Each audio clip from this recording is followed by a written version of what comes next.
नमस्कार, कशा आहात आपण? आजच्या व्हिडिओमध्ये आपण खूपच महत्त्वाच्या वेगवेगळ्या नवनवीन टिप्स अँड ट्रिक्स बघणार आहोत। नक्कीच व्हिडिओ शेवटपर्यंत बघा। आवडल्यास मित्रपरिवारासोबत शेअर करायला विसरू नका। तर इथे आपली पहिली टिप आहे। भरपूर कमेंट्स येत होत्या की सिंक ब्लॉक झालं असेल तर कसं त्याला ओपन करायचं किंवा हे पाणी अशा प्रकारे साचत असेल तर याला कसं आपण साफ करायचं ते सांगा। कारण की बऱ्याच वेळा अशा प्रकारे आपलं सिंक चॉक होतं, यामध्ये असं काही अन्न पदार्थ अडकतात, ते त्यामध्ये जाळी तयार झाल्यासारखी होते, चिकटपणा येतो आणि पाणी जाणं बंद होतं, त्यासोबतच घाण वास देखील येतो। आता असा प्रॉब्लेम कधी झाला तर आपल्याकडे असणाऱ्या प्लास्टिकच्या पाण्याच्या बॉटलने हा प्रॉब्लेम अगदी कायमचा दूर होऊ शकतो। तर आपल्याकडे असणारी एक प्लास्टिकची बॉटल घ्यायची आहे। यापेक्षा थोडा मोठ्या आकाराची जी बॉटल असते ती मी इथे वापरणार आहे, कारण की आपलं जे सिंक आहे त्याचं जे गोल सर्कल असतं, जिथून छिद्र असतात ते अशा प्रकारे मोठ्या आकाराचं असतं। तर हे जर वापरली मोठी बॉटल तर जास्त लवकर रिझल्ट मिळतो। तर खालचा किंवा वरचा भाग असा कट करून घ्यायचा।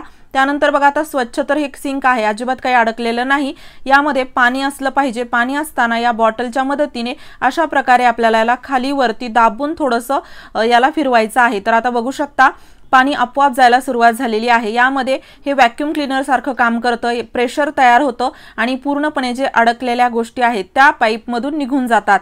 अगदी यामध्ये काही अडकलं जरी नसेल तरी अधूनमधून ही प्रोसेस करा, तुमच्या सिंक मध्ये कधीच ब्लॉकेज येणार नाही किंवा घाण वास येणार नाही। तर बघू शकता रिझल्ट अगदी तुमच्या समोर आहे। बॉटल कट करून मी ठेवलेलीच आहे याच कामासाठी। तुम्ही पण अशा प्रकारे भरपूर पैसे आणि वेळ वाचवू शकता, त्याच सोबत घरच्या घरी आपलं हे काम देखील होईल। यानंतरची आपली टिप आहे लायटरसाठी। आता बघा, लायटर चालत असलं की आपलं काम कसं सुरळीत चालतं, पण कधी कधी अचानकच लायटर खराब होतं, चालत नाही। तर बऱ्याच वेळा यामध्ये हे पाणी गेल्यामुळे होतं।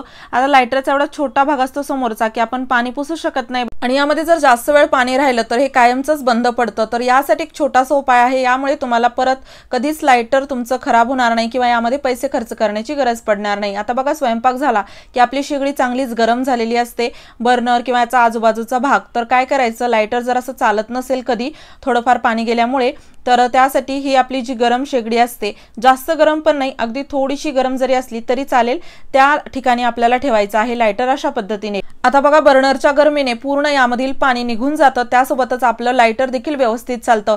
अगदी तुम्ही याला जर आगीवरती धरलं तर यामध्ये छोटासा प्लास्टिकचा एक भाग असतो, त्यामुळे तो जळून खराब होऊ शकतो आणि आपलं लायटर कायमचंच बंद पडू शकतं।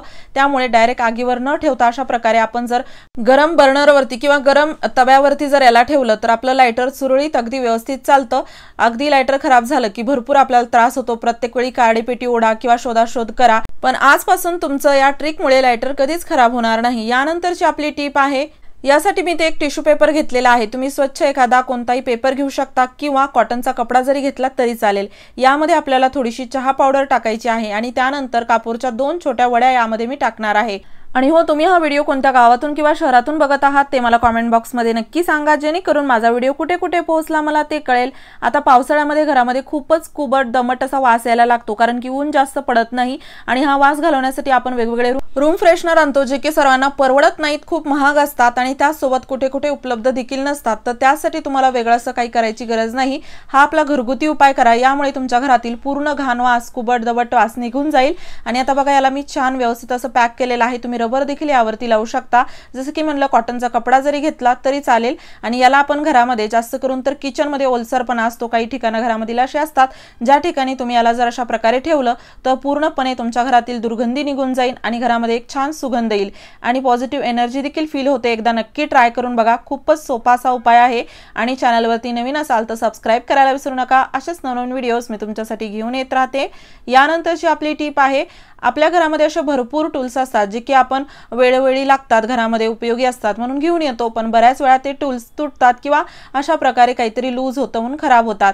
पण याला फेकून न देता एक तरी प्रयत्न करून बघा की हे ठीक होईल की नाही। एखाद्या वेळेस बरेच असे टूल असतात जे की थोडंफार काहीतरी झालेलं असतं, जे ठीक होऊ शकतात। तर आता बघा, हे जे व्हिस्कर आहे त्याची दांडी खालची निघाली होती, जी की थोडीशी लूज झाल्यामुळे सारखं सारखं निघत होती। तर या ठिकाणी आपल्याला इथे वापरायची आहे पॉलिथिन। तुम्ही इथे कापडी पिशवी देखील वापरू शकता, पण त्यामुळे कसं हे धुतल्यावर ओलं होईल म्हणून मी इथे वापरलेली आहे पॉलिथिन। यामध्ये पाणी राहणार नाही, तसंही गच्च बसतं, त्यामुळे या ठिकाणी पाणी जात नाही।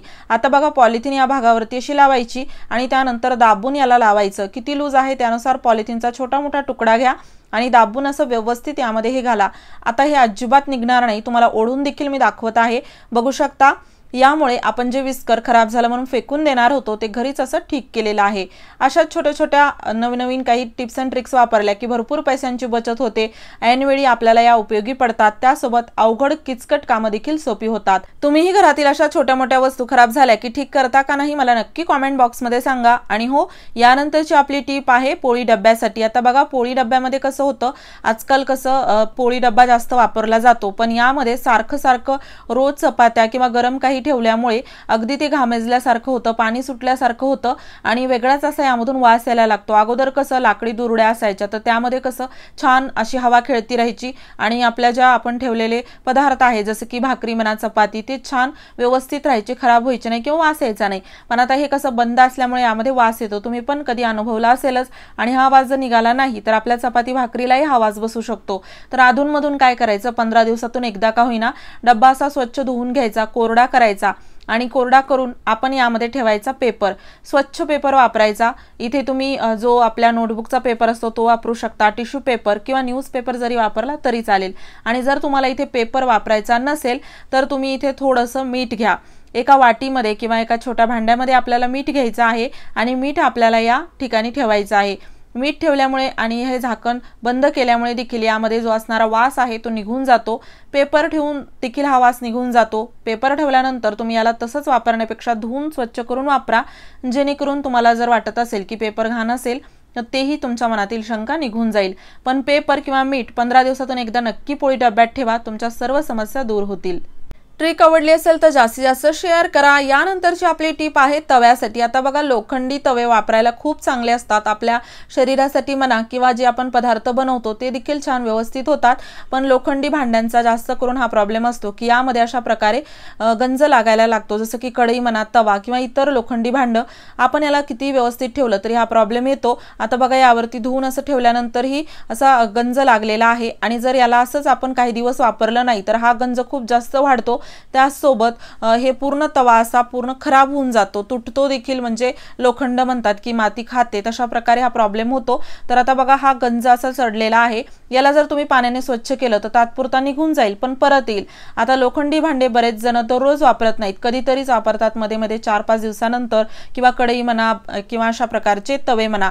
तर त्यासाठी काय करायचं, डेली वापर असेल तर ठीक आहे, पण डेली जर तुमचा हा वापरातला तवा नसेल, लोखंडी भांड एखादं नसेल तर ते आपल्याला पॉलिथिन मध्ये किंवा कापडी पिशवीमध्ये बांधून ठेवायचं आहे, म्हणजे हे हवेच्या संपर्कात येत नाही आणि त्यामुळे हे आपले लोखंडी भांडे व्यवस्थित राहतात, लवकर खराब होत नाही किंवा यावरती गंज चढत नाही। अशा प्रकारे भांडे ठेवताना भांडे कोरडे असावे या गोष्टीची काळजी घ्या। ही आहे पॉलिथिनची तव्यावर कमाल। आणि हो, व्हिडिओ थोडासा जरी आवडला असेल तर जास्तीत जास्त शेअर करा।